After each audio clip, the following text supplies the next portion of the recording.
Okay. I'll share screen straight away because, as usually, I prepared beautiful presentation. We have a big topic today, which is really central, as I wrote in the announcement, mastering attention.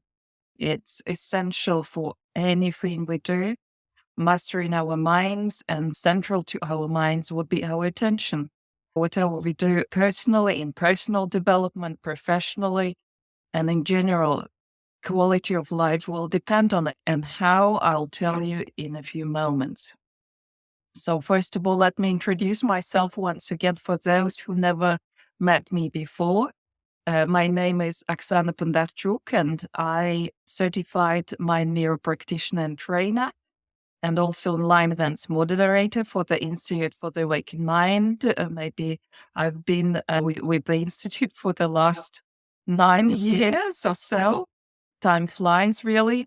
And also I have a background in psychology as a teacher of psychology. I have a diploma in transpersonal psychology and background in corporate world as business trainer and corporate executive. So I'm from Russia originally, but right now I'm in Byron Bay, Australia. If I would give an official introduction of myself, I would say I'm someone who is absolutely obsessed with studying the invisible, intangible, and how we can make a cartography of this invisible world. And for example, I would love things like this, the mind mirror map of consciousness. This is one of the examples of the subtle world cartography, or something like this, subtle bodies and chakras map. And of course, much more, all these languages of the subconscious, as transpersonal psychology suggests. And this program in particular can be considered as a follow-up from my very first opening up. At least I see it like this myself. The program devoted to energy reading and the mind mirror, where I was talking about how I see the world, how I see things that from the first sight might seem very abstract. Things like spirituality, light, creativity, and all of these things, they're quite abstract from the first sight, but not to me anymore. I can see them, decipher them, demystify them from the point of view of energy flow. So today we'll be talking about attention. If you haven't watched this webinar, that might be of great help, because I will still base my presentation on the same principles that I described in that very first one. So it's all about attention. And take any topic of today, we know attention deficit is growing. And for me personally, it's a hot topic because I can see that my opponents, they have less and less time or ability to perceive whatever I'm saying. The attention containers are very small, very shallow. It's almost like it feels we are preoccupied by our own thoughts. And very few people can still listen, properly listen, and be able to receive. And as we know, receiving, it's not just listening to other people, it's also listening to yourself. So it's a skill. And I guess today I will touch upon that a little bit as well. And then mindfulness, of course, attention. We pay attention, we become aware of something, and mind becomes full, and our life becomes full, because whatever we do, we feel the moments with our presence. We feel the moments with our attention. That's what it's all about to me. And then intuition, extrasensory perception. Any of these, again, it's about your attention, your ability to divert attention inside and listen to what's happening inside, and then maybe listen to what's happening not just inside of you, but through you. You connect and tune in what's happening on the bigger scale, what's happening in the world, what's happening in the universe, what's the trend. Because right now we live in such busy times, in a turmoil, literally. And I don't know how else you can find your way unless you learn to tune into this bigger currents of bigger events and learn to navigate them, because otherwise you may get squashed and lost and completely disorientated because everything is changing so fast. And then energy work, of course, how this is done, it's done with our intention, with our attention. So again, healing, personal transformation, or manifestation, by which I mean creating our reality and manifesting our dreams. It's all about energy work as well. How strong and powerful are our intentions, our vectors of energy that can hold and manifest and heal. Peak performance, same story. Creative flow, same story. Spirituality, same story. Eventually, it all comes to attention. So there will be 4 parts in my presentation today. And the first one is the most grounded, the most common, so to say. It's psychology and neurophysiology of attention. So let's have a look at definition, different models, functions, and qualities, and of course, start practicing. Because almost anything these days you can find, information is not a problem, but practice really is. What's the most common definition of psychology? Attention from the psychology point of view. It's a cognitive process of selectively concentrating on specific aspects of the environment while ignoring other stimuli. Whatever you find, there may be few various formulations of this definition, but in the core of it, you will see this reference to the spotlight. It is the spotlight of our consciousness. And obviously, it has certain characteristics. So let's keep exploring it more. What's attention in neuropsychology? Obviously, like anything in psychology and neuropsychology, doesn't have one explanation, one school or one tradition. And anything related actually to our nervous system and the brain is quite complex. And despite of our attempts to segregate it and divide and reduce and see everything as separate, it's really a very complex process, obviously. And it can be seen honestly, in general, any activity related to nervous system and the brain will be related to our attention. And first of all, we can classify maybe 2 groups common to the nervous system. It's bottom-up model where it's related to ascending reticular activation system, brainstem and basal forebrain, and their communication towards the cortex. So that would be all the incoming stimuli and our cortex, our brain processing all the stimuli from the environment. So it's related to arousal, alertness, and vigilance. It's just common survival function, right? And then top down, which will more classify us as humans, right? Because we have our will and we can control and guide our behavior. So that will be top down, where prefrontal cortex, which is basically the front of the brain, will communicate further with parietal and limbic and then coordinate down, give instructions based on the received information, what and how, or maybe even guide our behavior. And it's related to context, motivation, significance, and volition of our will simply. And then there are 2 other very popular main models or systems of attention.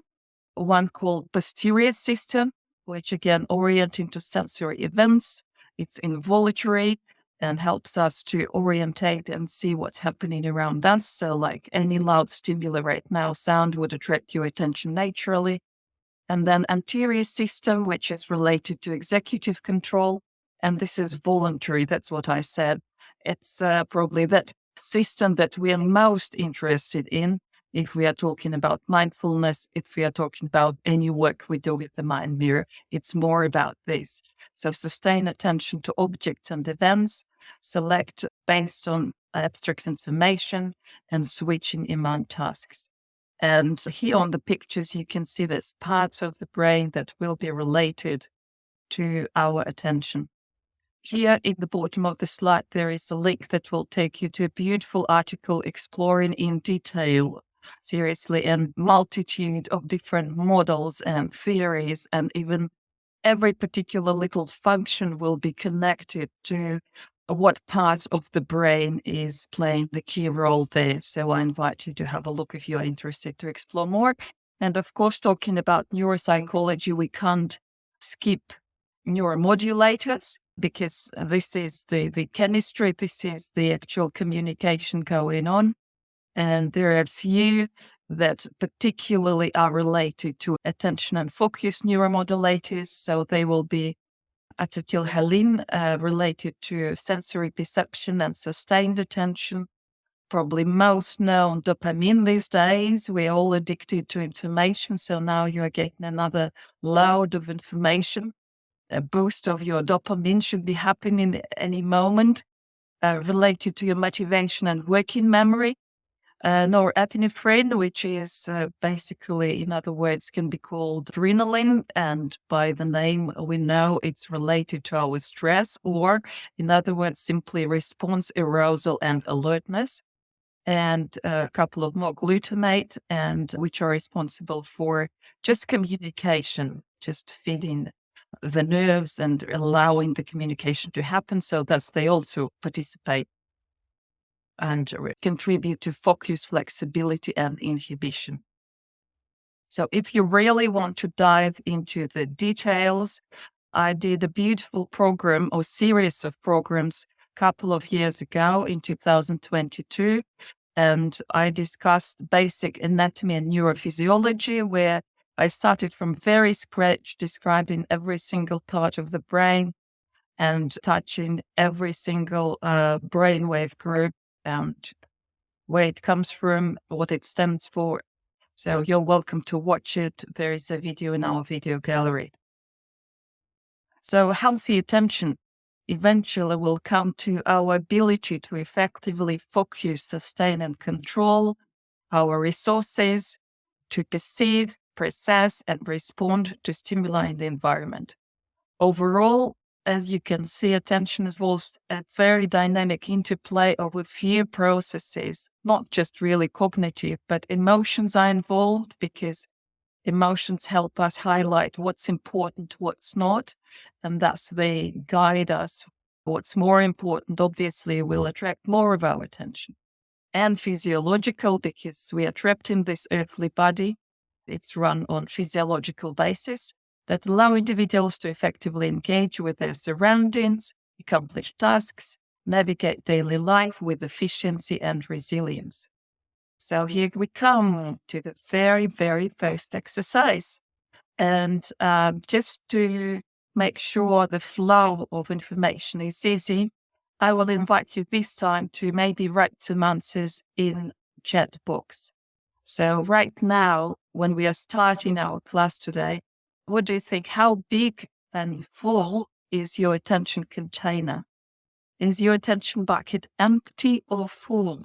Because normally when we enter into a new task, so just say a new activity, we often drag with ourselves some residue from previous impressions of the day, some thoughts that maybe something that we need to remember and are afraid to forget, or some annoying thoughts about some experiences that we can hardly digest. Or maybe these are not thoughts, maybe these are emotions.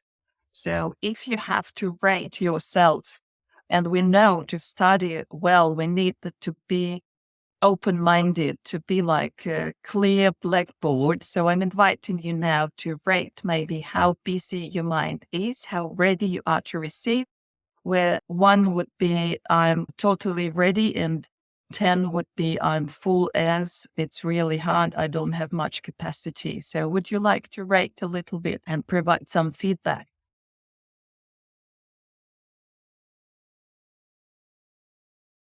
And maybe just let's proceed. So see your attention container right now as a blackboard, and do a simple mental exercise. You may keep your eyes open or closed. It's up to you. But just start using your imagination. And that's our key tool when we work with attention, and start wiping it so that whatever is there doesn't distract you anymore. We have to do every single transition like that. And really, it's really nice to have a plan and maybe just a rough idea and um, register the moments of transition from one task, one activity to another. So we can erase our blackboards.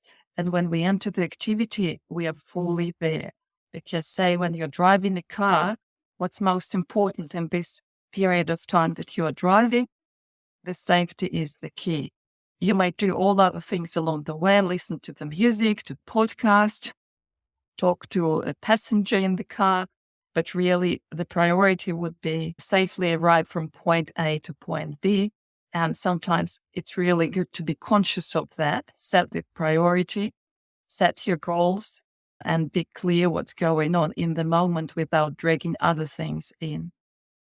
And then think for a moment, wouldn't it be nice to enlarge the blackboard? So whatever you had in your imagination as a blackboard, just maybe try to enlarge it a little bit more. Say if I ask you to make some notes, virtual notes, mental notes, this bigger blackboard obviously would be able to take more in. So here we come to the very first quality of attention, which is related to volume, or our ability to perceive a large amount of information and maybe hold a few objects or more objects at the same time. And here I placed nice illustrations where I said, really, we can see it as a bucket, as a container that we are taking in with, but at the same time, it's also what's at our disposal to invest. And this is a watch read can as a symbol of that. And as you probably know, or that might be handy to know, that say if you would like to take in more, the secret is the more interconnections you can see, or the better the information is structured, the more logically these pieces and bits that I'm presenting to you today are connected, the more objects you will be able to register and take in at the same time. And here is another exercise. And how easy is it for you to focus on one thing? And the most common focus in most of mindfulness meditation would be your breath. So I decided to start and share with you a screen recording from Velistas actually that allows you to slow your breath. So this will be a bar going up and down, and I invite you to follow it. Or maybe if it's too hard, because it's quite slow, much more slow than your usual breath rate, just try to slow down as much as you can without feeling uncomfortable. So I'll press the play button, and as the bar goes up, you can inhale, and as the bar goes down, you exhale.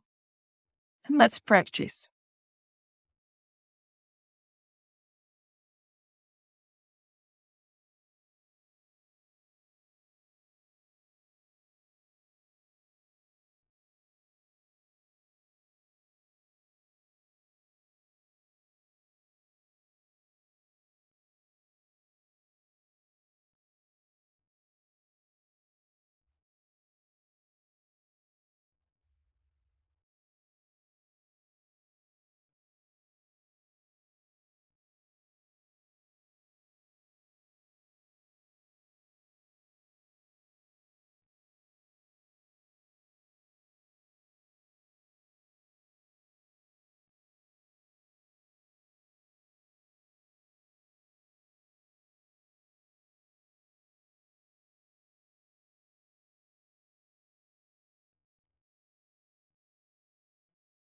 So that was about 1 minute, and I'll stop it now.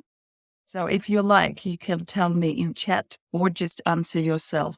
How many times were you distracted while you were trying to focus on your breath, on your inhale and exhale?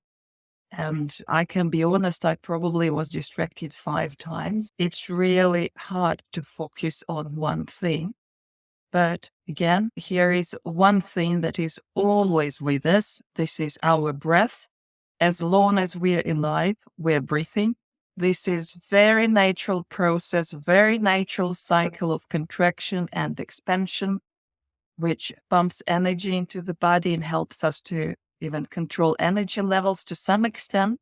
So this is something you can always return to practice focus, because here we're just playing and it's more like a teaser because there's so much you can do. So here we come to the second attention quality, the most common that we associate with attention, really the key word, focus and concentration. So this is our capacity to concentrate attentional resources on one object and screen out distracting stimuli. And then honestly, interesting fact is that attention span lasts about 8 to 12 seconds. If the minute is around 60 seconds, that's right, about 5 times. And maybe even more, you'll be distracted. Just naturally, that's your attention blinking. And then if we talk about a longer period concentration, we all know that average class lasts around 40 minutes, and then we all need a break because it's really hard for us to concentrate for longer. Was it easy to let go of irrelevant thoughts in the beginning of the class when I invited you to clear the blackboard? And that's one good question to ask, because that will show you how quickly you can reset your attention. And then another good question to ask would be, how messy is your working desk? Because really, before any task, it's good to take out or even hide all the relevant papers or stuff and just leave exactly what's necessary for the task at hand. And that's how our brain operates. It wants to operate in exactly the same way. So it's good to clear. And I even remember that years ago working at Coca-Cola, I have a very funny manager who tend to just shovel the papers in the drawer at the end of the working day and then start the new day with absolutely pristine and clear desk. Everybody was envious that honestly all his papers were in mass in the drawer. Now, next exercise that I hope you'll enjoy as well, because we all like these games. And what do we choose to see when you look at the picture? I don't know, first that I can see an old couple, an old lady and an old man. And I can see a vase in between them. And then if I look closer, I'll start seeing the musicians playing. Or two Mexicans, really, one musician and just another person sitting next. As you can see, we can never see the whole picture. We usually select something or something draws our attention first. And it's really interesting, for example, if you pay attention at this picture, how an earring of an old lady suddenly turns into a bottle. So you start noticing these details where the hair of an old lady is a curtain. So it all depends on the context, right? So our brain is constantly trying to work out the shapes and forms, some familiarity, and identify the context and put things inside that context. But what that context is, of course, will depend on our individual settings, our goals, our intentions, previous experience. So that's where our human side of motivation and other stuff comes in. So look here. I can hear some sound. Maybe, yes, please. Thank you. So look at this picture. Yeah, of course, we know cards. And this is a diamond card that I never ever really just recently discovered that there is number 8 in the middle of the diamond card. So now I invite you to focus and see this number 8. Obviously, it will be in white, surrounded by these diamonds. So again, it's just to show you how we pick the content from the bigger picture and decipher it just depending on our, I don't know, internal settings, what we pick. So that's the third quality of attention, called selectivity, the ability to choose what to pay attention to. There is a very good parable in Vedas that describes the perception, because selectivity may be described by our perception filters or what's driving our perception. What are we focusing on? And the story goes that the bee flying will see the flowers. So from the bee's perspective, the world would look like flower. Where is the flower? And from the fly's perspective, it may look completely different. And it may be looking like, oh, cow's poo, and another one, and somebody else's poo. So my question goes, what are you going to fill your bucket with, or water your watering with your watering can? So that's somewhere where we can choose, and that's the essential kind of core function of our mindfulness. So what we focus on, that's what we see. And obviously, this will be driven by our values, by our goals, by our default settings, so to say. If we are not aware of what's driving us, that will be the subconscious programs that we simply inherited from our parents, from the environment as we were growing up. And if you see something where you get stuck in something, it's really good to remember that it can be reprogrammed, right? If we carry something dysfunctional, obviously nobody wants to be a fly, or at least we should balance this. We live in duality, and flowers, yes, but both things in this life. So we have to embrace both, but what we focus on really can be our choice. And then a mindfulness exercise, a question for this would be, if you're not sure what to focus on, if your choice is right, if your decision is right, if your wish, desire, or goal is right, there's a very good test that allows you to run this through the scale of time and scale of space, so to say. So the question is, just think of something that you really, really want. So it means it will narrow your filters towards these goals or these desires, because that's something you really want to come true. And then imagine everybody doing the same. So that's the test of scale. And then imagine where it will take you maybe in 5 years. Will it change the whole world for the better? Only you will benefit, or more people will benefit? The answers to these questions will give you clues how much support you'll get from the universe and how good is your choice. Another cool exercise, how easy can you switch? So it's a Necker cube. It's a common test in psychology.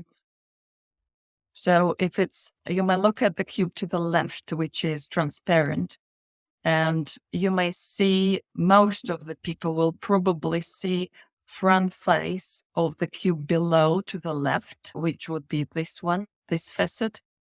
But then the second option is you can see this front face of the cube above and to the right, and the back going down. If it's difficult to focus on the left cube, there is an easier illustration for the same bit. To the right, with the color cube, where you can see the yellow facet front and down to the left, or you can see green facet to the front and to the right above. So the exercise for you will be, try to switch from one side to another as fast as possible. You can choose to focus on transparent cube to the left or the color cube to the right. For me, the right obviously is easier, but I like challenges. So I'll focus on the cube to the left and try to switch in the next few seconds back and forth between these perceptions. And you'll find how unpleasant and difficult, even like a rusty, maybe car. That's how my brain feels when I'm trying to switch from one perspective to another. Can I ask a question? Yeah. Are we switching from the transparent to the color? Or are we switching the different facets of one. Different facets of one. That's correct. Thank you for asking Okay. this question. Yeah, it's just for you to practice this switch between how you see it, right? As I mentioned, you can see bottom and left facet first, or top and right facet first as front. It's which facet looks at you. Just do this exercise for a few seconds, maybe 10 seconds would be enough, but that's still a very good exercise for your brain. And then eventually you probably will be able to hold two perspectives at the same time. And then eventually you'll be able to see the cube more spacious as well. I don't exactly remember what it was, but this test was used in the clinic. I think it has if you measure it for a minute or something, there is some indication of some even mental disorder like OCD or something where you can't switch, where you get stuck. And if I'm not mistaken, also related to the levels of impulsivity. So it's something that drives you crazy and you cannot switch. You become very impulsive. So let's leave it there. So obviously that was exercise 4, and we come to the 4th quality of attention, which is called switchability. In other words, you can call it flexibility. So it's ability to change attentional focus from one aspect of stimulus to another in flexible, efficient manner. I was mentioning when we get stuck, or what may be called obsessive compulsive disorder, when we get obsessed with something, when we have thoughts that really annoy us and we keep thinking the same thoughts again and again, obviously is not very healthy. So that's one way where we can't switch because we are too tight, so to say. The bolts in our brain were made too tight. But then there could be another option with switchability where you simply are too loose. And that's where thoughts just wander around. And it's also sort of attention deficit where we can't focus at all. We just drift from one thing to another. And there's no clear distinction. There's no border. It's more like a soup going on. So that means we are in some transitional state. Usually this happens, we lose it. We are loose when we don't have enough sleep, when we are tired, when we are affected by viruses, medications. All these things may distort our ability to switch clearly and efficiently. And also the switch obviously is important when we talk to someone and we are able to switch and differentiate between our own thoughts and whatever the person is saying. That's the most common issue. Okay, another tricky question for you. I have a picture here of this beautiful sunflower field, and it's our ability to switch zoom in and out. So you can zoom in and out with your senses, right? With our vision, we can imagine that we are looking at the field from a distance, and then we are zooming in and we're having a closer look. But then really, can we switch the speed of our mind? That's a very tricky question. The speed, for example, of our thinking is so much faster than the speed of our sensing. And I mentioned that before, that a very common mistake is when in therapy people think, oh yeah, I understand. This is why this happened. This is why I was traumatized or whatever. This is the explanation. This is the answer. But honestly, partially the information is helping you. Yes, it's half of the solution because you know what's going on, but very often it's only half or even less than a half because there are emotions or feelings attached to this information that we're completely ignoring. And if we are talking about living life in full, it implies we are actually involving all frequencies, fast and slow. We are thinking and we are sensing, we are feeling, and it's always a slower frequency feeling life. A full, rich, flexible, good life will include all frequencies where we are active on all levels. And then we are able to navigate and switch them at will and zoom in or speed up when we need it and slow down when we need it.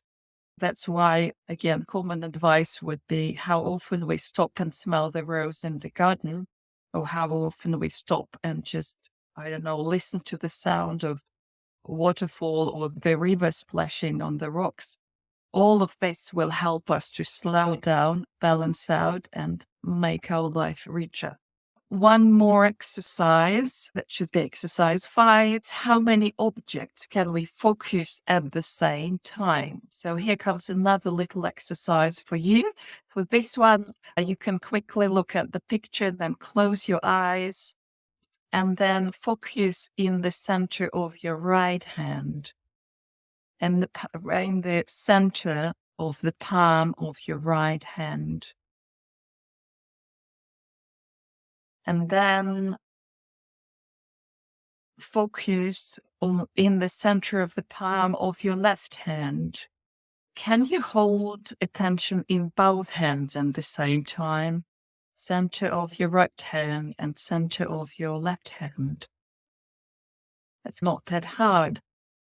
And now at the center of your right foot. So now you have 3 points to focus on. Center of the right hand, center of the left hand, and center of the right foot. And now focus on the center of the left foot. So 4 points to concentrate on. And now to these 4 points, add one more. Focus on the center of your head. And now see if you can hold all these 5 points together.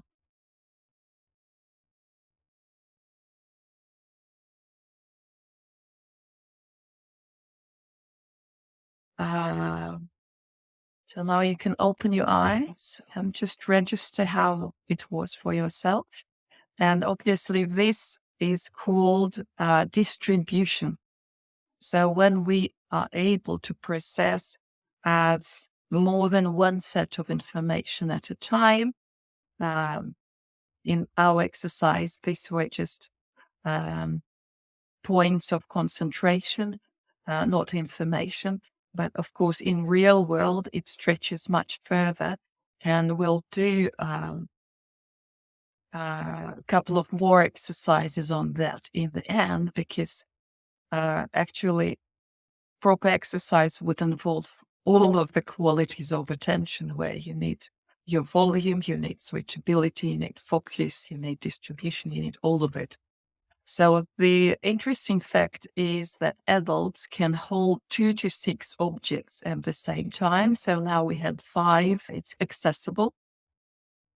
Sometimes other sources will say that there are only 7 things that we can be holding at the same time. So if you're a multitasker, they would say, don't do more than 7. If you run a few projects at the same time, don't do more than 7, because you'll start losing it. And then good news, attention distribution can be trained. And I'm sure those of you who practice yoga, you will know that yoga does exactly what we've just done. It helps you to concentrate on different parts of your body at the same time and hold it all together.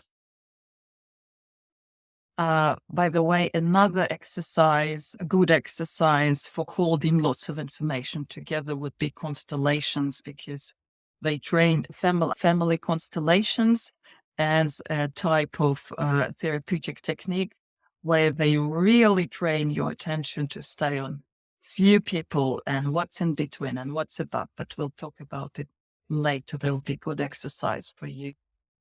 So one more exercise. How long can you hold your attention? And that implies that it's stable, that it's steady. It's not running like a crazy dog miles around in various directions. So here is a simple exercise. If you're lucky to have a beautiful view out of the window, with the horizon or with the perspective that your eyes can really stretch and enjoy, I invite you to look out of the window instead of this picture. If you are not so lucky, just look at the picture of the screen, and imagine, use your vision to train this stability and steadiness.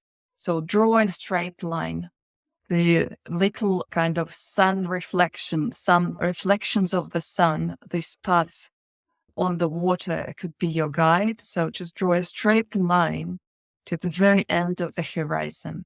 And obviously look and imagine that it's not a flat picture, that it's really very vast space and a huge perspective opens in front of you. So you have to just draw this line straight with your imagination, with your attention, and just hold it.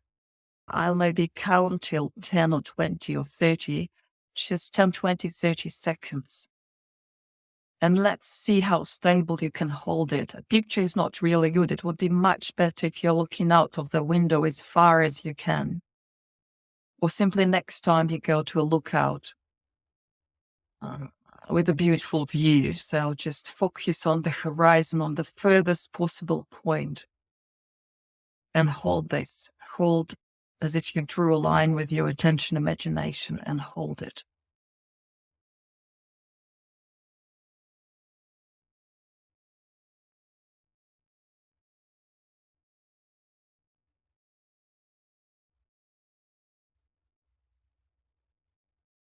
I also call it vector. Vector for your attention to flow. You may call it intention. There are also exercises in yoga that very well replicate this exercise. And that's actually how I discovered it, that just looking straight forward as far as you can and holding it, it gives you this firmness, assertiveness. It's really good exercise to practice steadiness of your attention and maybe even the strength or power of your intention at the same time. Obviously, this was related to stability and sustainability. That's the last 6 quality of attention that I put together in this presentation. So stability, sustainability is about reliability of attentional effort, staying on a task or stimuli over an extended period. Because yes, we can focus, but then we lose it, we drop out. In other words, you can call it presence. And you may ask yourself a question, how powerful is your spotlight? How often it's fading in? Or how often it changes directions? And a couple of things there that are important. First, one interesting fact that the more aspects of, say, the object that you can discover, the longer you can stay on. And that's why when we are meditating, for example, during our meditation club sessions, I will always say, if you heard an instruction in meditation, and then it seems that the pause is very long and your mind starts wandering, don't do it, please. Just switch on all your senses and try to explore or focus on the last task as much as you can. So keep exploring the room, touching the objects, smelling, and the more details you pick, the more you can stay on. And it's another side of being mindful, because it's also, it gives you this ability to maybe become more sensitive to detail and ability to discern. I think it's extremely important, because just think of it. If you don't see the details, you actually have less options or less freedom. And the more you train your mind to see more details, become more sensitive to more details, you become more discerning, and you might start noticing more options in other things in life, more choices, and more choices always implies more freedom. And then another aspect of this stability, sustainability is how grounded we are. So I may call it shallow. If we don't have this, our attention is pretty weak and shallow. And this quality really makes it powerful. And there is a phrase that I heard, I think, from Vedas that would say that the modern world completely lost the ability to concentrate. But by this concentration, they didn't mean just ability to focus. They meant ability to focus for enough time, for a long time, and not lose the focus so it can build up your power. And when it reaches certain level, yogis can stop their hearts and do many other things. So that gives you this extraordinary ability. Good news, we can practice it. Keep practicing. And here are a few pictures just helping you to build a good association about what can help you to improve your stability or sustainability. And later, for example, if you remember, you can practice just think of a mountain. You are the mountain. And this will give you this grounding, solid effect, like anchoring you in the ground. And that will help your attention to be more powerful, more manageable, more stable. Same exercise, you can imagine yourself as a tree with the vast root system that holds you to earth, that also will make you more stable. So anything in life that can help us to that we can lean on or rely on will help us to be stronger, right? If somebody is pushing just you, that's one story. But if somebody is pushing you again as the wall, they cannot win because there is a wall behind you. So if you can find this wall behind you, and I'm talking, of course, in metaphorical language, any support can be a wall behind you that will help. And that's why the last comment here, that's why really spiritual people, they have this wall behind them. This is their spiritual belief that gives this ground and basis for them. But it shouldn't be just airy-fairy. It should be fully sensed and grounded in the body, and connection with earth is important too. Okay, two more exercises just to sum up whatever we've done. I called it stretching. As we have 5 senses: see, hear, smell, sense, touch. And then we have 6 senses as well. I invite you to focus what at the moment. Take your attention away from the screen, or you may focus on this beautiful tree picture. And by doing this, we switch on or appeal to our vision. So we'll cover all sensory systems, see, focus on what, and explore the details. Then try to add sounds. You are in the room and possibly there could be birds singing outside or cars, or maybe, I don't know, the sound of the fridge. Try to add sounds to the picture and stick to both senses at the same time, as if you were putting beads on a string. So it's similar exercise, but we are doing it with our senses. And then if you have really good sense of smell, try to add the third sense of smell. How it smells in the room. And then add the temperature in the room.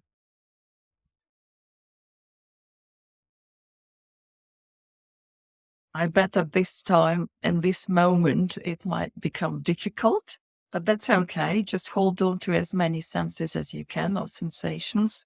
So we see the picture, or you see the computer, the room, smell the smells, hear the sounds, feel the temperature. And then if you can, try to all of this external environment add your body sensations. That's very challenging because you have to focus on your internal and external at the same time. You might feel your chair or feet on the floor, and try to combine all of it. It's very challenging, I know. And yeah, it does feel like stretching. External and internal. what you hear, what you smell, what you sense. And then maybe just try to add your sixth sense, and you can't really see the space behind you, but just try to connect with that space as well. So the easiest thing would be you focus on your body, and then you start exploring all the directions, front, sides, and the back. And somehow your mind knows. It can sense the back. And suddenly, oh, there is a space behind too. So obviously, this is a good stretching exercise that you can play. You can focus on everything around you with your senses. You can focus on what's going on inside of you. And then we have beautiful set of exercises in Otherwise's Awaken Mind album that does exactly this thing, helps you to focus on one thing and then diffuse your attention and then switch on between internal and external, focused and diffused. So that's a good start as well. And in my favorite meditations course or intensive, there was a beautiful meditation where you imagine the sphere around you, or you can imagine your aura around you. If dimensionally it's hard to do it straight away, you can imagine to the front. Okay, stretch my attention to the front, to the back, to the left, to the right, above and under, and all together in the next shape or a bubble shape. And then when you bring it all together, it really expands your consciousness. But playing with senses is fun too. Here is a fun slide to help you check your perspective or how many points you can focus at the same time. But now we look at it from more kind of subtle perspective, non-material. A human being is a part of the whole called by us universe, Einstein.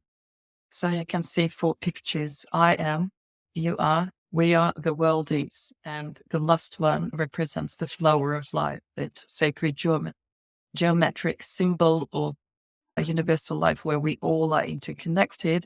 So the next exercise comes straight into that.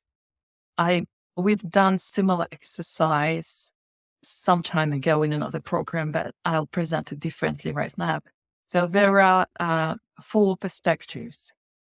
And the 0 perspective, you can pay attention at the very first picture, which says know me or default.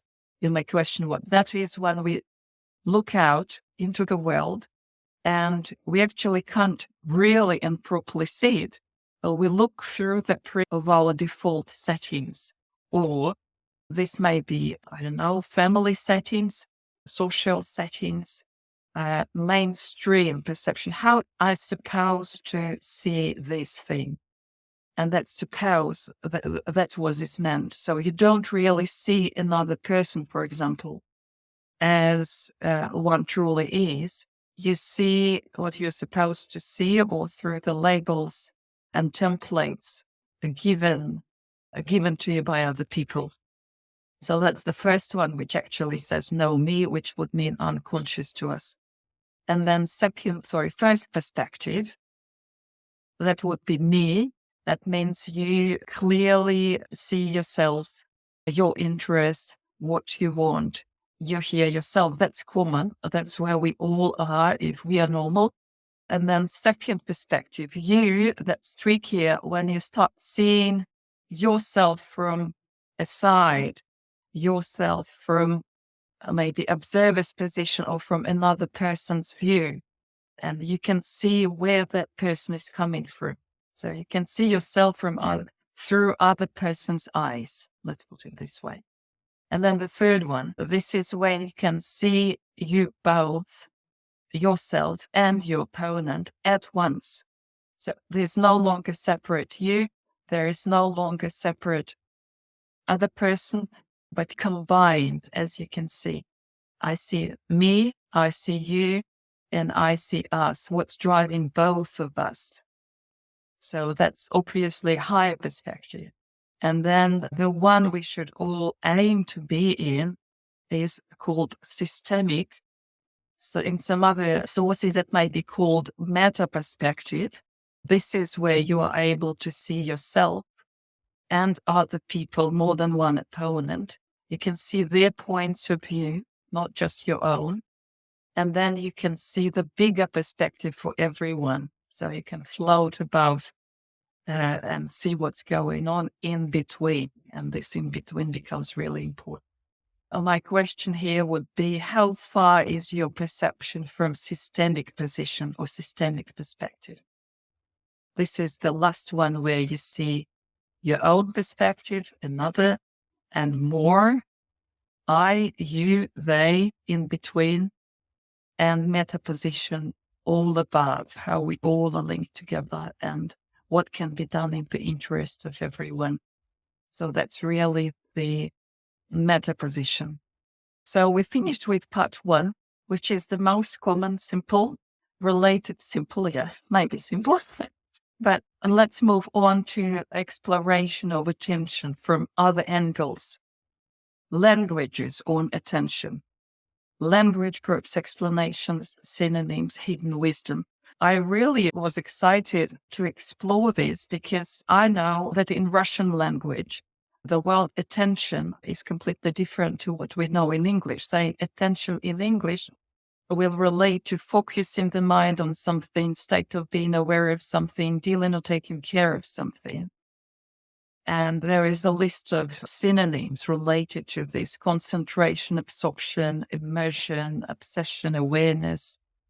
And English comes from Latin, and Latin attention implies stretching one's mind towards something, which already becomes interesting. What are we stretching our minds to? Say in Italian, dealing or taking care of something. In Greek, it will be more about vigilance and alertness. Caution, care, it's more like to guard against. In Norwegian, again, attentive, observant. And then again, coming back to my native language, attention, if we look at the morphology, it will be deciphered as to listen, to hear, to heed, or to pay heed, or to take something in.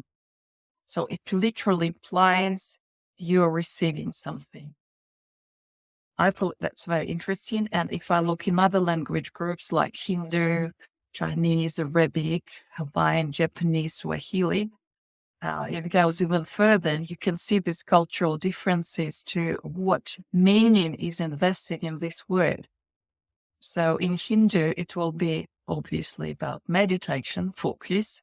So to concentrate, meditate, think of. But again, we talk about absorption. What are we absorbed with? Understanding, intellect, caution, awareness. In Chinese, it is action of dealing with or taking special care of someone or something. That's very interesting how they highlight this aspect of care. In Arabic, it's attention and drew. It's also about observation, listening, vigilance, readiness, caution. It really cares all of this, even functions of attention that I mentioned in the very beginning, talking about neurophysiology. In Hawaiian, act of reflecting, being thoughtful. In Japanese, pour. Again, that's very interesting. Concentrate. What are we pouring?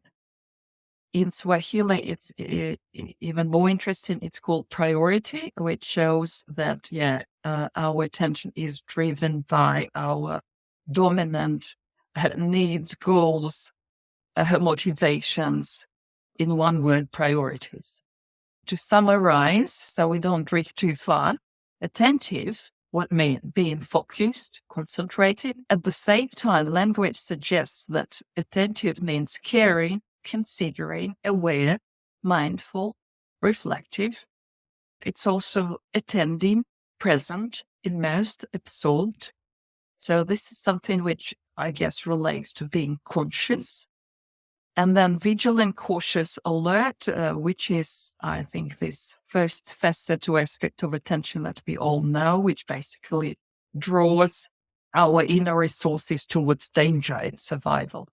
In my own definition, after all of this, I would say attentive or attention would mean mobilization of inner resources into a certain direction, which would be opposite to ignorance or absent-mindedness or carefulness.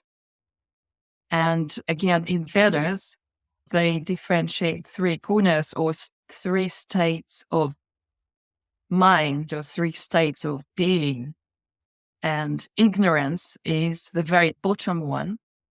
And my life learning is really being ignorant is not a good thing, because sooner or later, the things you ignore will be asking you to pay for.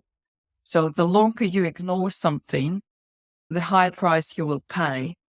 And it reminds me what we know from legal world, where they say that not knowing the laws doesn't let you be free from following these laws.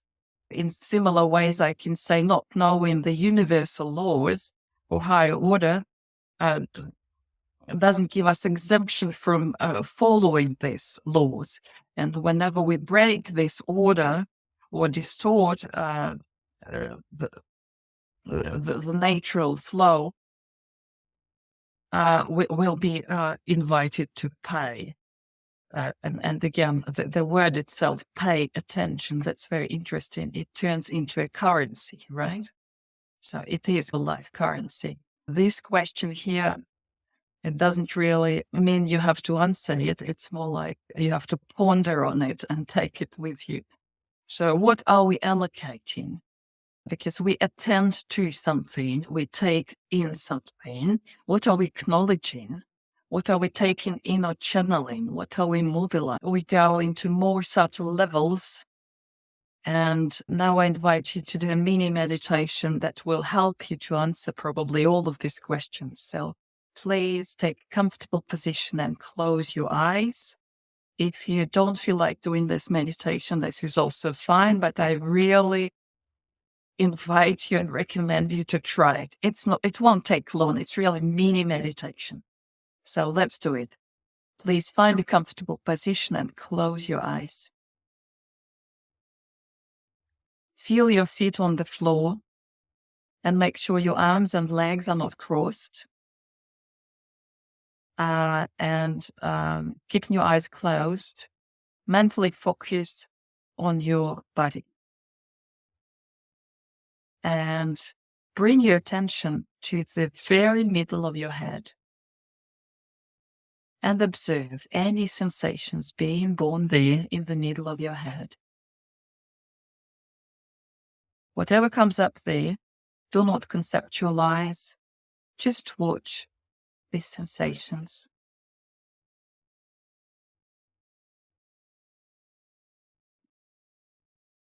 And now start moving your attention lower to the base of your skull. And notice some other sensations from the base of the skull.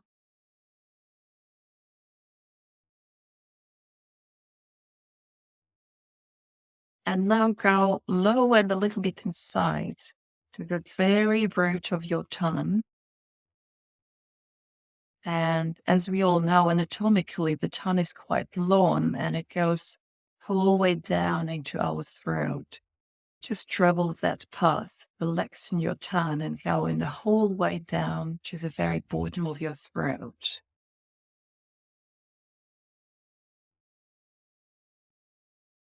Then gently drive your attention further through the space of your chest. If any emotions or fragments of thoughts arise, just keep moving without analyzing, without reasoning.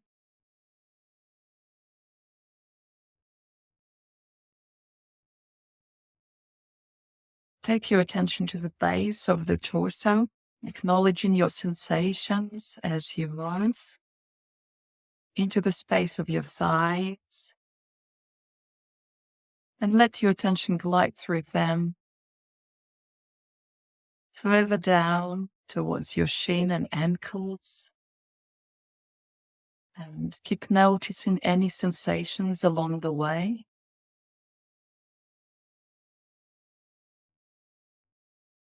And now find yourself in the foot and heel space. You can focus on both feet. And now go to the very center of your feet and your toes. Center of your feet and all toes.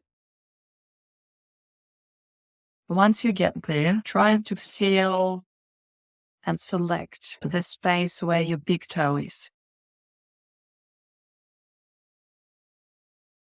And you may stay on the big toes of both feet and feel the sensations. Keep concentrating just on your big toes. But don't tense them up.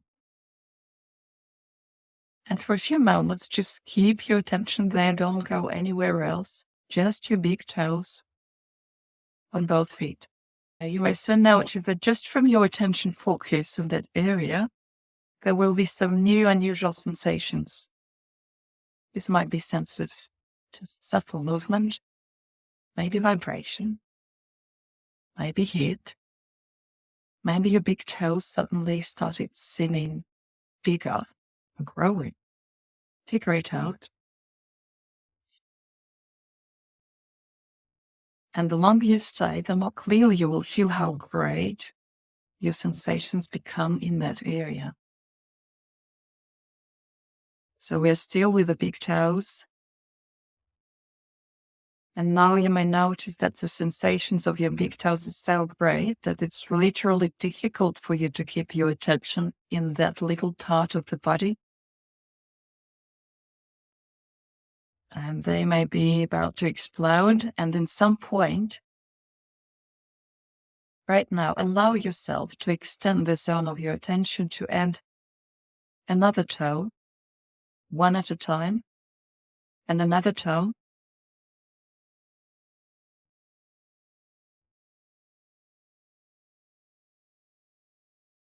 And you may even feel how each next toe is asking to be invited into the spectrum of your attention. So now feel all the toes of your feet.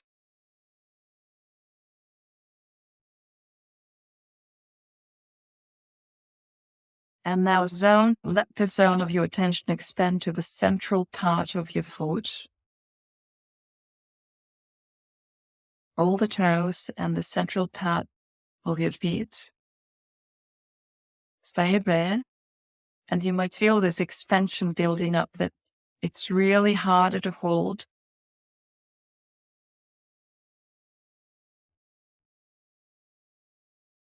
And now let yourself feel the whole foot or both feet with the toes. Remember to breathe calmly in your own rhythm and focus on your feet, whole feet. Whole feet, including the heels. And let your attention stay at that area. Keep sending your attention into both feet.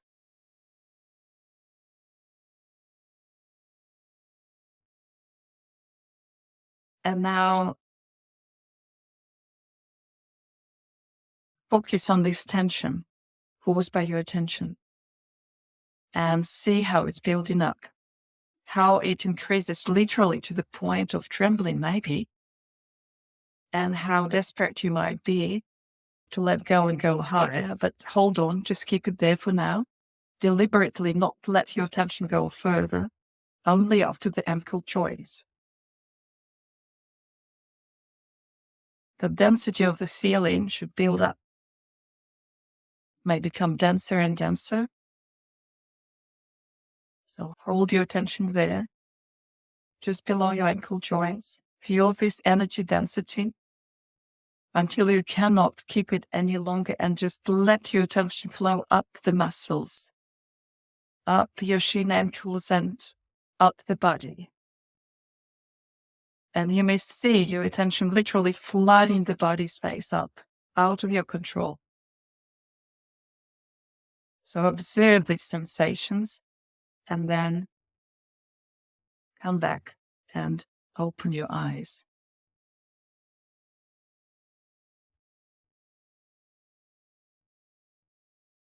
So this was little meditation. And when I was doing it for the first time, I clearly felt that for me, no longer there is any doubt that attention is energy. Whatever we do, you may feel that if you compare your feet and ankles with the rest of the body, you will clearly feel them as more alive. And so here we come to the energy perspective. And first I need to define life because it's closely related, right? So I see life as creative source energy flow, like electricity running in the cable. And we as humans are channels and transducers, which means we receive and transmit this energy. And the illustration on my slide shows these pictures by visionary artist Alex Gray that reveals this energy toroidal fields around us that are coming in and out at the same time in multiple directions. And from here, we can move to the definition of attention. So attention will be this magic wand or vector which directs the flow of our life energy, which points to what we would like to create and amplify. So it mobilizes our resources in a certain direction. Clearly, intention would be this vector held steadily and stably as a carrying weight for all other resources that can be eventually attracted, drawn to it, and manifest, help us manifest.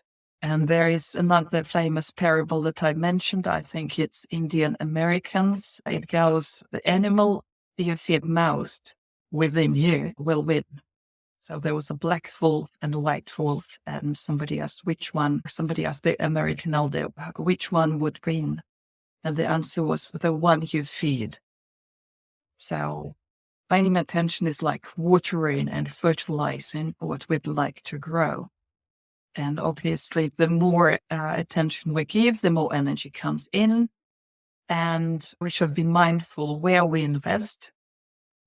And we should be mindful where we pump energy most, because it's like blood, right? Literally, your thought, the energy on the physical level will be reflected by the blood inflow.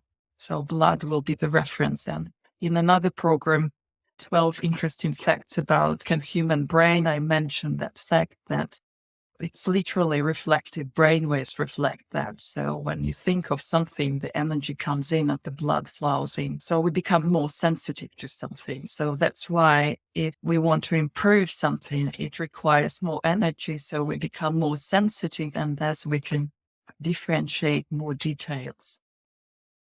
Okay, another interesting part, since we now know that the universe doesn't speak English, it speaks frequency and energy, and our life is a vibration. Let's look into brain waves and how we can measure attention, right? That would be brain waves. And we'll go from hot topic of today of attention deficit to health, and see how through maybe sometimes the illness or disorder helps us to clearer see what's the order and what's the right way, or what health looks like. And then we'll talk about how we see energy with the mind mirror. So obviously brainwaves will be physical manifestation of energy. And talking about brainwaves, we apply energy and frequency. Since to me, brain represents a registering instrument for the whole body energy field. And there are waves of different frequencies.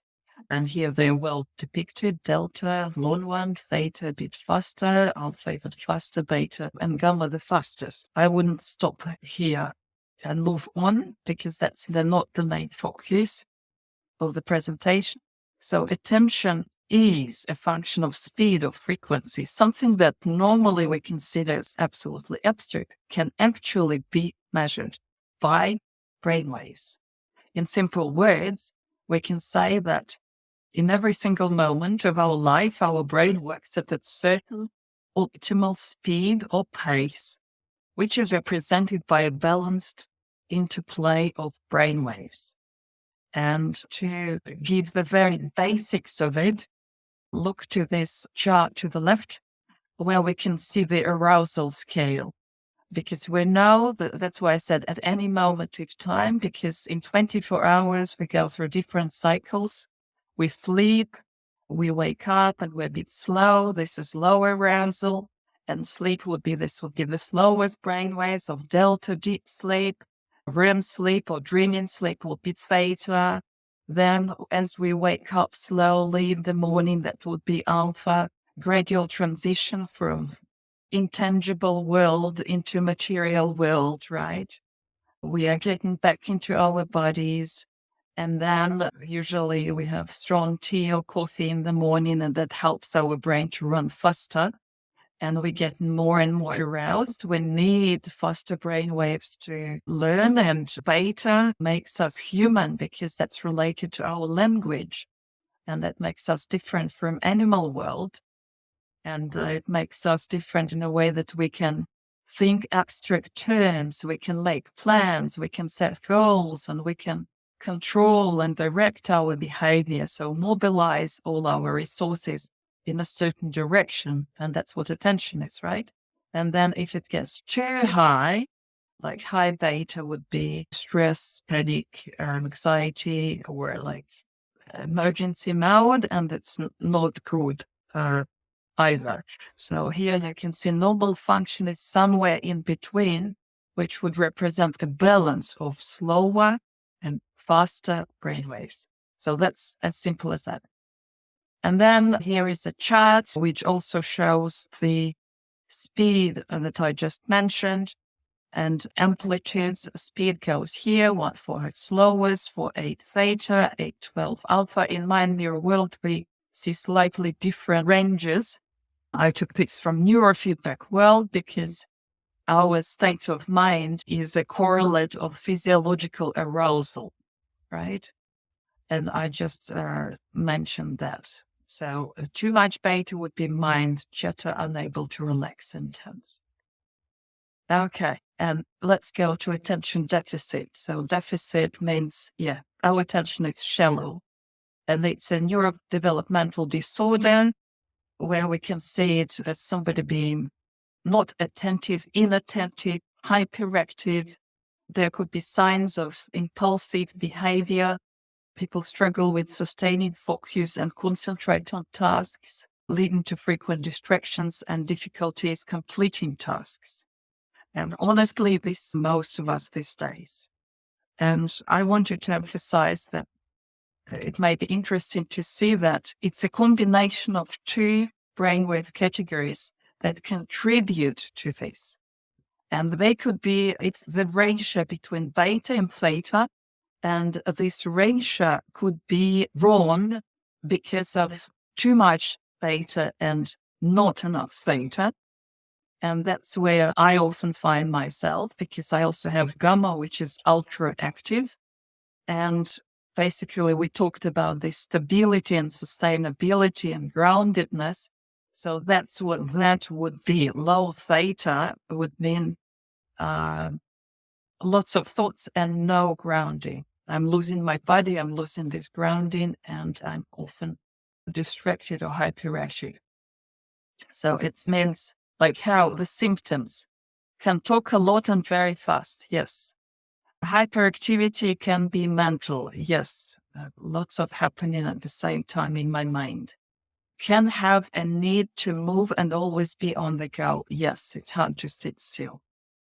And then there could be inattentive type of deficit where we have not enough theta and really high theta. So that looks different. And that's more if the first one was too tight and too busy. The second one is and like soup-like. So it's more like daydreaming. And it's hard to focus because you don't get this. They just drift away. Internal distractions, external distractions doesn't matter. You keep forgetting things. It's more about, it's hard to hold the focus and separate one thing from another. So these are two different types of this deficit that we may have. One is more hyperactive, another is more inattentive or dreamy. So I hope I managed to emphasize and say, hey, if we look at the disorder, and disorder is about the ratio between beta and theta, that will probably give us a hint that the healthy attention would be healthy ratio and balance between theta, beta, and theta. Okay. So one more comment here. So because of electricity, because of the devices and screens that we look at, what happens, our circadian rhythm is delayed, so we naturally go to sleep later. And that shift or changes our average theta.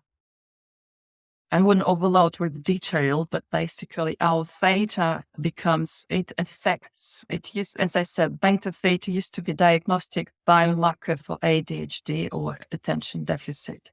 So right now, theta beta ratios are indistinguishable between controls and individuals with attention deficit. This was the chart across time. And as you can see, if before control was that where control was more than less than HDD, right now they're leveling up. So we're all becoming basically carrying this deficit in some ways. And so how it can manifest, once again, it manifests as vigilance. So hyperactivity, we become more vigilant. And this is hyperactive subtype, and inattentive subtype. We have impaired sustained attention, and we have cognitive deficits. So either way, we need to work on it. We need to do something about it. And then as a cause of the both would be the circadian phase delay. So theta beta ratio is now considered as a prognostic for attentional issues as a result of sleep restriction rather than a diagnostic for ADHD.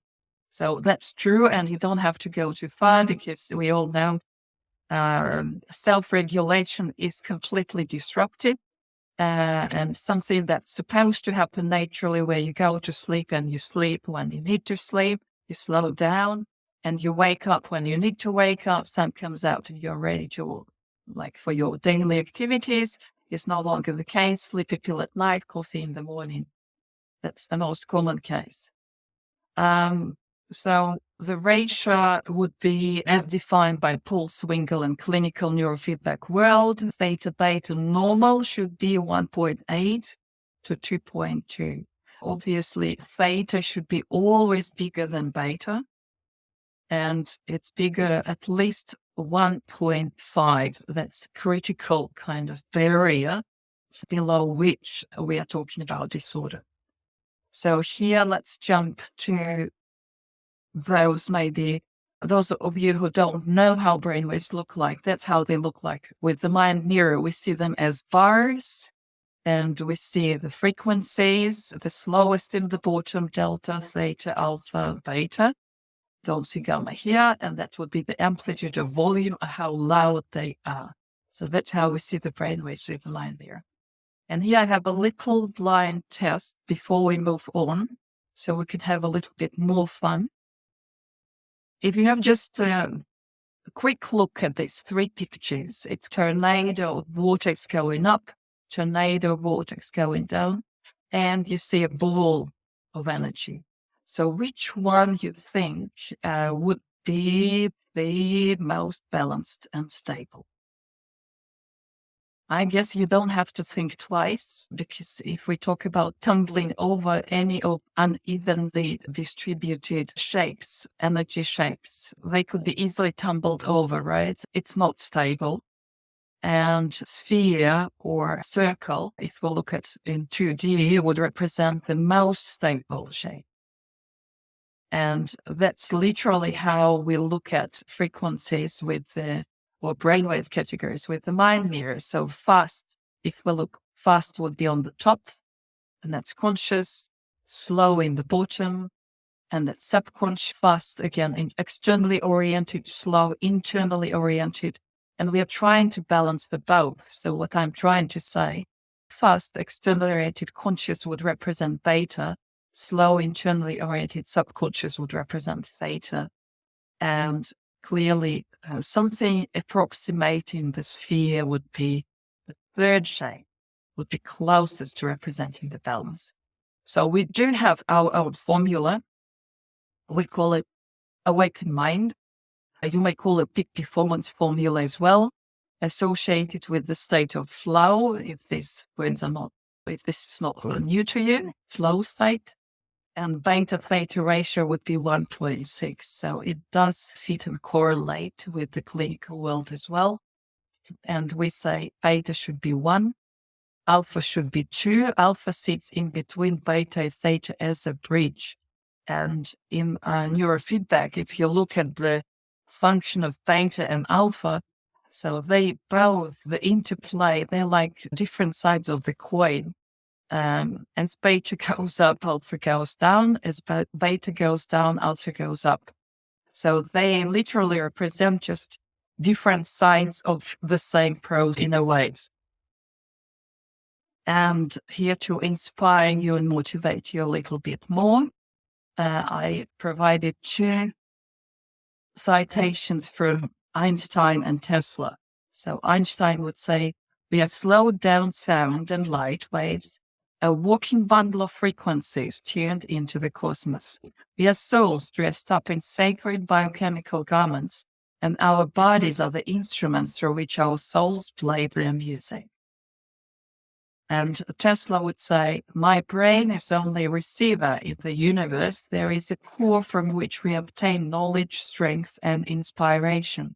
I have not penetrated into the secrets of this core, but I know that it exists.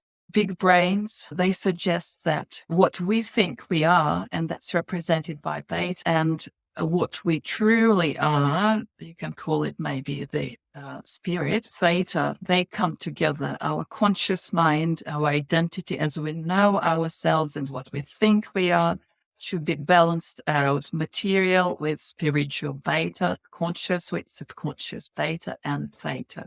So I put question mark here because, of course, I can't 100% prove it, but I can hypothesize and say it's right, roughly right for sure. Awakened mind training, what we do, we try to balance out from the ordinary, and this looks like this, which reminds us this tornado up, where we try to balance, open the bridge, open green alpha, and start balancing beta and theta, and sphere, circle would be this oneness or unity. We call it evolved mind pattern. And this is very balanced, most balanced, and the awakened mind would be beginning of this balance, because clearly if you don't open up the bridge, you don't open up the communication, balance is impossible, right? Communication is impossible. So awakened mind training progressively drives you to establish this optimal, healthy or balanced relationship between beta, which, as I mentioned, represents conscious mind. It's, for example, me as a separate unit of material world, emptying out of my memories with my expectations and projections from what I already know. And theta is subconscious mind, obviously connected with the universal mind. Me as a fractal of spirit, as eternal soul, which is always not in the past, not in the future, but always in the present moment. And this communication, this relationship is mediated by alpha, the body bridge. And as we know, again, we train alpha often by training our sensory channels. So we can literally say alpha in this case is a sense maker. So when it all comes together, when what we know and what we don't know start making sense, we combine material and spiritual, we balance external and internal, and it all makes sense. That's when we are in balance. That's when we operate optimally. And one more citation from Kessler: our entire biological system, the brain, the earth itself, work on the same frequencies. Nikola Tesla. And here are different representations of this vector equilibrium or toroidal field around every single living thing on Earth. And the core of it, that point of equilibrium, I mentioned it many times. The borderline between theta and alpha would be Schumann frequency, Earth frequency. Yeah, we can say that this evolved mind pattern representing state of unity and oneness does represent our energy core when we are rooted, grounded, centered inside ourselves, and we are in equilibrium. And no surprise now why what we call alpha theta crossovers are associated with insights, healing, and transcendence. So that's this central point, which represents the balance plus allows the flow of information to happen, healing to happen, transcendence to happen. And the last comment here is that, yes, I've seen natural mediums who are literally living in this state with eyes open. I've seen long-term meditators and consciousness explorers who live in this pattern, and that's their norm. They're in a very balanced state. So here, just to summarize, so what we do, in other words, we do train the brain to self-regulate, right? To be able to return to its core, to its center, optimize the speed for the desired function of state of mind. For example, we need fast but stable brainwaves to set goals, control our behavior, implies our thoughts, emotions, so-called directive mode. That's our beta. We need to be flexible to be able to switch to learning, receiving, adaptive mode. And that pretty much is all about alpha that helps us to switch and be flexible. And we need to slow down when we want to relax, or meditate or go into sleep, or we slow down when we are in a healing mode. So being stuck anywhere on any level obviously would be a sign of disorder and is unhealthy. So here I will show you a little video representing a famous Russian toy. I don't even know the English word for that one, but for me, this is a best representation for self-regulation. What does it mean? You can always return to balance. Like a healthy body sustains its homeostasis, right? We always regulate the temperature. We always fight all various sorts of viruses and bacteria that get in with our immunity system. It doesn't mean we don't have them. It's just we sustain the healthy balance, so we are able to suppress them as they come in. On the energy level, which is not so obvious and visible to our eyes, it's exactly the same. So this toy will always return. However you push it, it will return back.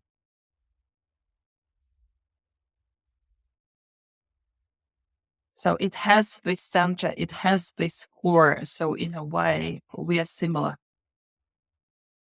So finally, we're coming to the end. So not much left. Attention problems and brainwaves. Volume. And I want you to maybe make some notes mentally, or again, send me some notes in chat, what you think your problems are. We have problems with volume if we know that our mind is too busy and cluttered. Our attention buckets are full. There's literally no space for anything to come in. We can hardly stretch, and that's all about data. Focus, concentration. It's hard to focus on one thing at a time. It's beta. Selectivity. We may tend to focus on the wrong thing and often get stuck there. And for example, I have this tendency to have long and annoying conversations with my inner critic. And I had to look into creating some beautiful exercises for myself, how I can get out of there. Finding the switch is the key, really. And this switch is represented by alpha. Flexibility, it's hard to switch my focus. Selectivity is alpha, and flexibility is alpha too. distribution. I find it hard to stretch and focus on more than one object. It's hard to say, but all brain waves, they actually contribute all the time. But again, the key ones, as I described, would be beta and theta ratio mediated by alpha. Stability, sustainability, it mainly goes to theta. It's when focus doesn't last long, it's not stable and steady. And gamma is an enhancer or booster. You can say that gamma will boost and improve all the functions. And obviously, since we were talking about problems, it's good to mention what affects our attention. And again, I'll be stating what negatively affects attention. But in your mind to yourself, you can make a list of what you can improve to improve your attention. So look at it from a positive perspective. So there will be factors on every level. Usually you'll find just, I don't know, physical, emotional, a little bit of mental, but I decided to combine all the levels of our existence because we don't exist just in the physical realm, right? So physical, by this I imply our general state of brain and nervous system, how we developed. And largely it's inherited from our parents, it's our genetics and how we grew up. Then any organic disorders or physical traumas or chemical traumas, any kind of traumas, poor sleep, unbalanced nutrition. Nutrition here is important because we should know, obviously, that carbohydrates would keep us agitated if we have too much sugar. If we have too much stimulants, we have to be really careful with that because that will drive us high. So if, I don't know, you're a vegan vegetarian, make sure you have enough protein in other ways, in other forms, because it's key for being grounded, for having enough theta, and theta deficit, as you can see, is a big thing these days.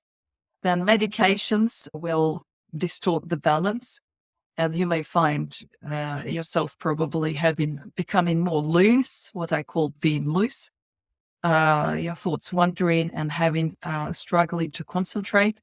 A lack of physical activity, yes, that's true. Any irritating stimuli will help be annoying.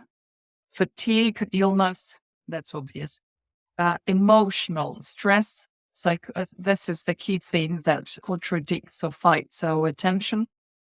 Psychological trauma will become overly sensitive to certain things where we shouldn't be sensitive, where it should be normal. But because we lost the balance, and in some other programs I explained that health implies balance. Whenever we lose the balance, it's a disorder, it's loss of health. So whenever we lost this healthy balance and we go into extremes, we become overly sensitive. That's not good. But in other ways, the way life shaped us made turn out that it made us beautiful psychics or mediums, just because by default, by the way we developed, we are ultra sensitive. But again, you'll need probably tools and knowledge of yourself to be able to take care and not damage yourself further, but use this sensitivity to serve you. So then on emotional level, unhealthy relationships. So we need healthy relationship, lack of motivation. And I was really surprised that motivation, like dopamine and other things that I mentioned in the beginning, just watching the sun for a few moments in the morning when it's not so bright, or during the sunset, it's a beautiful thing that can boost your motivation and thus improve your attention. And here is a beautiful image of a girl doing yoga. So that will help you probably to memorize that, I hope.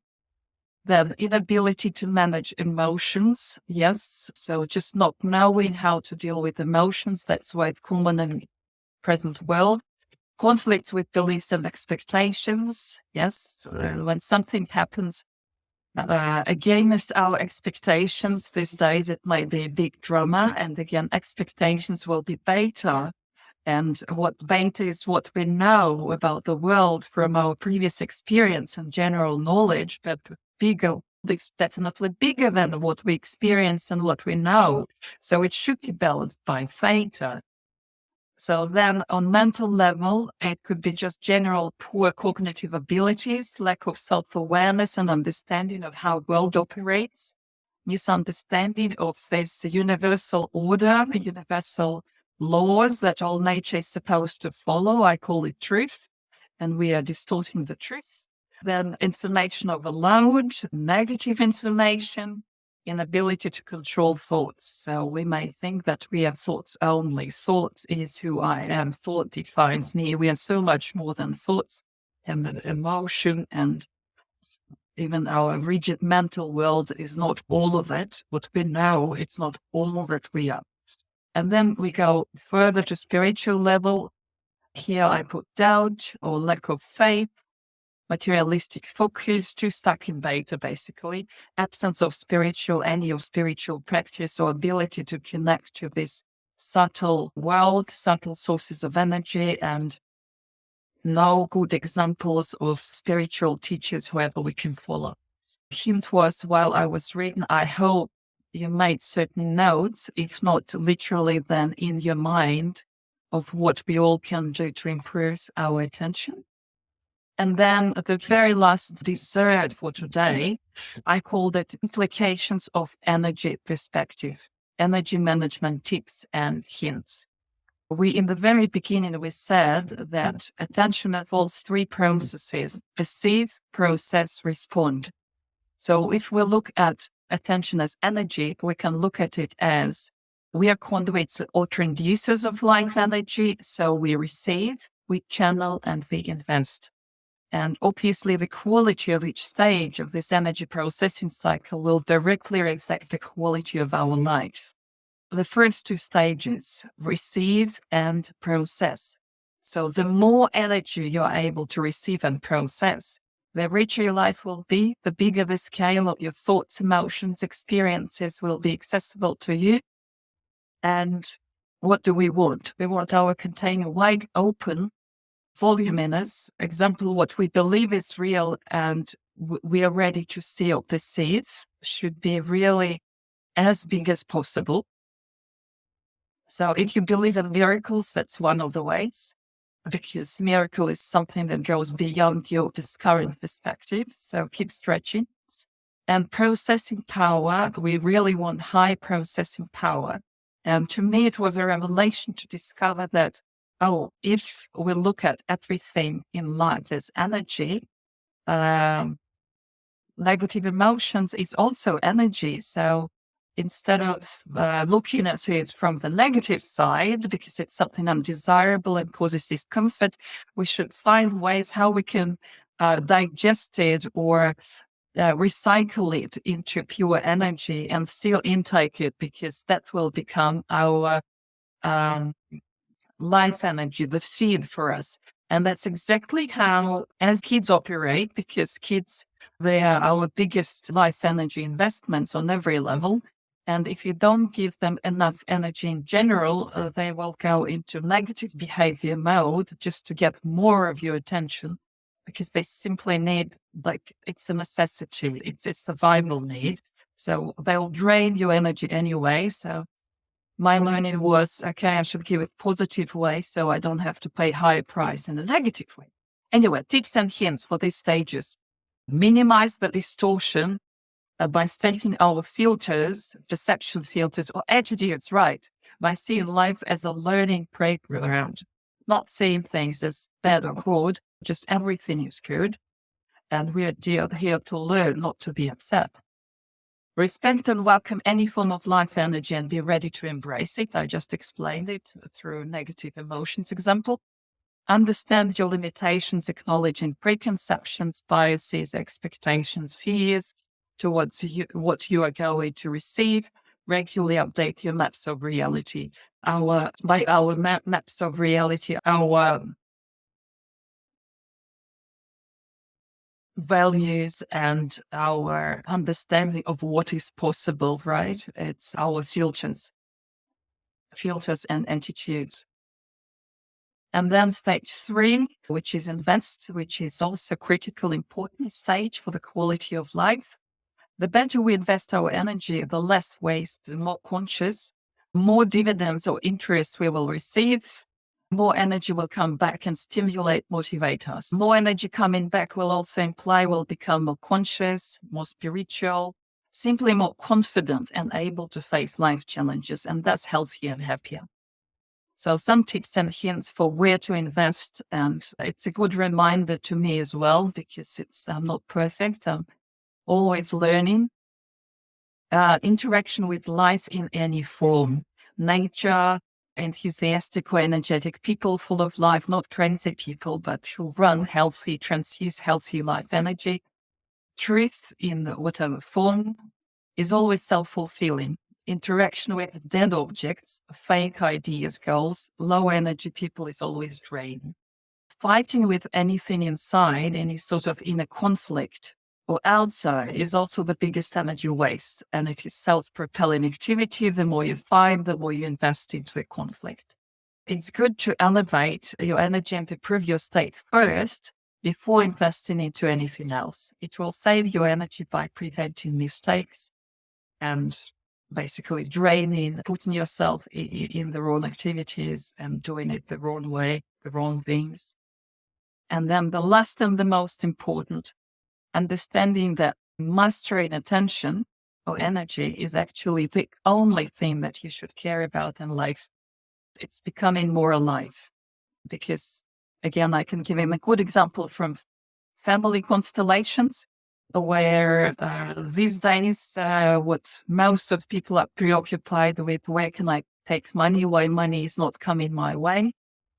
And obviously those who study family constellations, they're mainly involved into some kind of psychology practice or psychotherapy practice.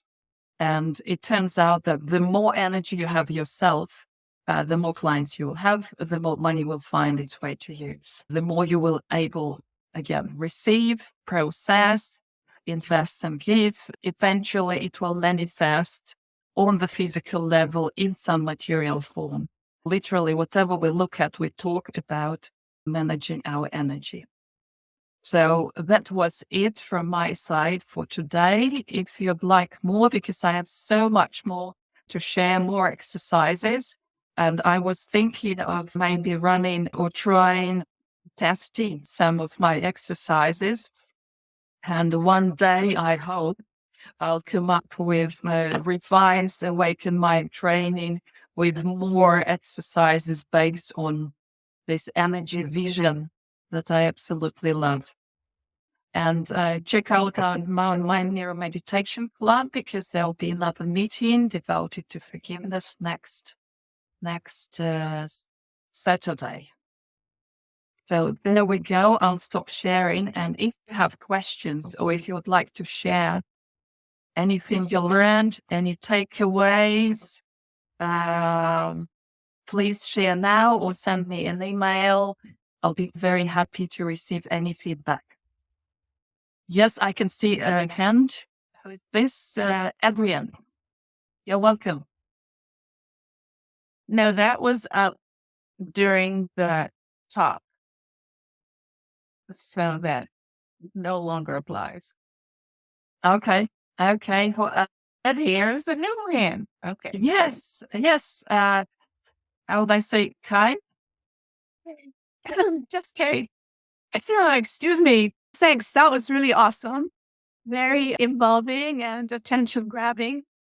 And for people aspiring to absorb this material, it really left a lot of food for thought. So thank you so much for that.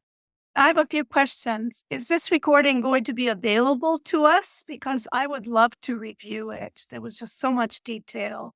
Yes.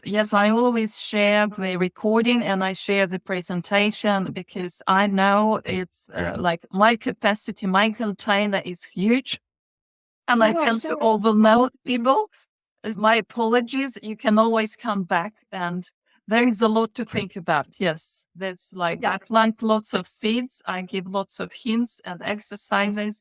And as I said, I have a whole lot more that I really would love to test because it's one thing when my busy creative mind generates this, but it would be nice most common things I'm struggling with, I'm sure I'm not alone in this world struggling with very hard on me inner critic or with my own expectations clashing with reality. And that's like big boom. And I'm like, oops, I need to come back to my balance, please. What can I do? And being involved in all kinds of stuff and have broad interests, I'm trying to compile it, bring it together so I can test it out on myself and I can take it out to others to enjoy and benefit. Yes. Yeah, I love the quantum approach, especially with that quote from Einstein. I just love it. I'm in a PhD program for integrative medicine that comes from a quantum perspective, and I'm focusing in on biofeedback and neurofeedback. For me, this is really on the right, very much on the right track. So I just had another question regarding, is mind mirror the same as awakened mind training? And then the second part of that is mind mirror an actual neurofeedback modality, or does it train you to actualize these awakened brain patterns? Or does it actually give you neurofeedback so that you can actualize these awakened brain patterns? Okay, so let me explain. I can share when I send follow-up email, I'll include a short introduction of the mind mirror where I explain what it does, what it is, and what the differences are with clinical neurofeedback. So mind mirror represents electroencephalograph, and not just this, it's a biofeedback device because we measure other things as well, galvanic skin response, heart rate, and we can measure temperature as well. So you can have combined feedback. It does provide feedback, right? But it provides feedback in this form of patterns, right? Where you see not the wave, you see the bands. That's the mind mirror software. When we talk, you asked about awakened mind training. It's basically you might call it attention training, you might call it mindfulness training, but you might call it peak performance training. It will be all about it. Any of this applies. We use mind mirror to provide feedback on how you are progressing. So we can use exercises and meditations to train the brain. We hook you up and we see what's going on live. There are recordings, you can analyze it. There are ways where you can switch on the more traditional feedback mode where you can receive, say, train alpha, right? Alpha is the bridge. No alpha, no peak performance. Sorry, it's no flexibility, no nothing. You're just stiff and stuck, right? Disabled, basically. You can train your alpha with classical feedback mode, with sound or visual feedback. So there are options for this as well. And Mind Mirror is the software. So now you understand. And the device itself, the listers, can be used by those who are trained clinically to do clinical feedback. And you can equally learn to run reports in ways and more classical terms, how it's done in the clinical world. So it's an affordable device. But again, we specialize more on like heritage we have from the pioneers of this work, Max Kate and Anna Weiss. And I personally prefer when I don't want to rely on external device. It's good to have help and assist me, but I want to take away the mastery over myself. I want to learn to switch between states and navigate data, go faster, go slower. So I can do it myself without the device. And I can adjust my state, how to say, to my own preferences in the moment. Because some days, if I run the usual feedback mode, it may cause a headache. It's just too much for me. It's too mechanical. It's too violent. That's how I see it, right? When I do it through meditation, I naturally regulate how far I can go this day, right? I'm prepared to go. So that's. Well, thank you. That's wonderful. Wonderful answer. Thank you. Who else? Next one. I wanted to share a research study that I did involving attention span. I was a occupational health nurse. I oversaw a large clinic, employee health clinic at the company known as Covidian. This was back in 2019. The research study lasted 18 months. This involved one of the divisions that I was responsible for. My caseload was anywhere from 2,000 to 2,600 people. I went to the quality engineers with a proposal to do hemisync training as an intervention to affect the defects made by the machine operators. And my hypothesis was that it all came down to attention span. I have been doing a ton of attention span education, and I decided, why not try a research project? This was unheard of because I was the meditation trainer as well at Covidian, and I had quite a built up for 8 years prior to this study, a track record doing hemisync focus state training. But it was thought by plant leadership that the hemisync training using the sounds, the binaural beat technology would not be, it would be a stretch for that population. So they agreed to me doing training, and it was mindfulness training. There was 3 interventions. A total of 46 people were involved. They were trained to use mindfulness by giving them an extra break. And then we had pre and post testing of an attention span. And I was pleasantly surprised to see the results, because what happened after the first month of tracking the human-made product defect, and this is a medical device company at the time of quite a far reach, them making products that are PET symmetry, deep brain stimulation, pacemakers, etc. And so the accuracy of the product is of primary importance. So to conduct this study and find the results was pretty amazing, even to me. The results showed after the first month of tracking which is non-conforming retention products or defects that are made by humans, the defect rate went down to 0. And because there is a carryover rate with meditation, we kept tracking long after up to 3 months after the actual training ended and the agreement ended related to the machine operators using this. But the machine operators loved it and loved the results. We had a lot of subjective comments about this study from the machine operators, which spread throughout the other machine operators. And at the end of 3 months, 2 of the 3 groups were still at 0, and the third group had made 6 errors.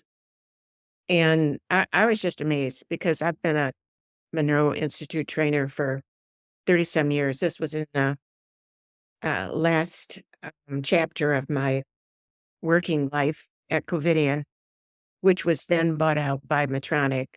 And so this study was written up and put in the library, and not necessarily in hard copy, but electronic copy, and went out throughout the divisions. So it didn't just affect Covidian, it affected 37,000 people.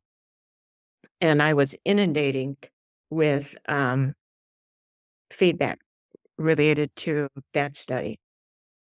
Thank you so much. If I ask you now to say, how would you summarize it in the form of recommendation for our participants today?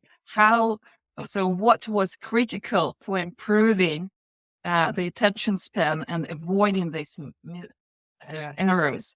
So eventually it comes to, you said, breaks, it comes to meditation. You have to first realize that you're not focused at work. And then there is all sorts of fallout from that. Memory issues, lack of concentration issues, and of course the performance issues. So the takeaway is the degree of focus achieved by meditation. I've been a trainer for a long time, and that's one of the big obvious physical takeaways is you organically feel more grounded and focused. And you organically, naturally become more intuitive. You organically choose better decisions in your life because you're seeing the bigger picture and the bigger picture. You're able to increase your data set when you meditate, and it doesn't take but 5 minutes. And that's what one of the machine operators was saying. He agreed that he had a very hyperactive thinking style, and he noticed that he was slowing down and making less mistakes in his life overall, not just at work. Yes. Thank you. Thank you so much. You're welcome. To know. Anybody else? Oh, we are ready to round up because it's over 2 hours and clearly we'll be losing our attention. Usually it's recommended to have a break up to 1 hour, 20 minutes, and we're already running like 2 hours, 20 minutes. Anyway, Judith, say a word and then we'll say goodbye to each other till next time. And I was thinking of maybe doing the program on the flow state, which I think should be looked at from various points of view and how we get there. There are common keys and there are individual keys, obviously, because we are all different and our filters are different. Beautiful, Oksana. I really liked the exercises. That was fun. Yeah. And I thought you gave extremely detailed conceptualizations of the different types of attention and focus. And that's something we really don't usually get. I took a screenshot of your slide on what negatively impacts attention, and I'll send it out to a few people because it was wonderfully succinct, and I know they're going to resonate with one or more reasons that they have. It's really wonderful to have an explanation. If you have negative impacts on all 4 levels, yeah. So there's a tremendous stress that will certainly relate to it. But then if you negate the stress or counteract the stress, does the diagnosis go away? And I suspect that's it. And you really covered all that very beautifully. Thank you. So literally, Judith, based on this presentation today, use yourself and maybe other practitioners and trainers who run awakened mind trainings. They can sell it as ultimate attention training. Come people, because we all need it. We all need it. We all need grounding more than anything else. And I was revisiting Unwise Protocol from another perspective, and I realized that we go beta, alpha, theta, and it's as if we are doing 2 waves. And beta, alpha, theta, the first round is the round that quickly takes you from, okay, let's remind ourselves that we have our body and relax a bit into the body. That's alpha. And then straight away, can we shift our register or just dive straight to this theta? And just do quick grounding before even we roll out and go into details how we can manage thoughts, how we can manage emotions, how we can work with sensory channels. Before we do all that, let's just do this grounding because it's so essential. Otherwise, we'll be blown in the wind here and there. As I said, like a crazy dog running around. Chasing our tails. Exactly. That's more like it. And it's a good thing to look into the flow state and look into as many exercises and tools we can find to help ourselves get grounded. And we discussed it during previous programs that we so much into our mental space. So here in beta, we keep forgetting we have bodies. It's just before people used to do physical labor much more. And we are so and go and do, I don't know, push-ups and sit downs. Can't do anything. You don't do yoga, don't do qigong. Just do a few sit down. So you remind yourself you have a body. No, we want to peel. It's easier. Give me a drop, so give me a peel. So Right. that's We'll certainly look forward to your flow program. yeah. I don't know where it will take me because it's a creative process. I never know what eventually will be there. Do you have a talk about the inner critic? My idea is that right now I'm compiling all the exercises from various spheres of interest. And I picked quite a few from Family Constellations course and from other psychology sources that, will be helpful. Working with, say, annoying thoughts, I found my own and tested and even shared with some friends, and they love it. In the critic, it was, we have transformation meditation that can be used, but I do have a few more tricks and exercises that can be done for inner critic. Then expectations and then even impatience. For me, it's more relevant. Like my impatience sometimes stands on the way as well. It becomes this bias that I want things faster, not within the natural or possible flow of things, and get frustrated. So all of these little things, and I'm sure I'm not the only one. Definitely not. Okay, I have a quick look in chat. If yes, so please, because it's a huge topic, and I'll answer. Class portal, distraction.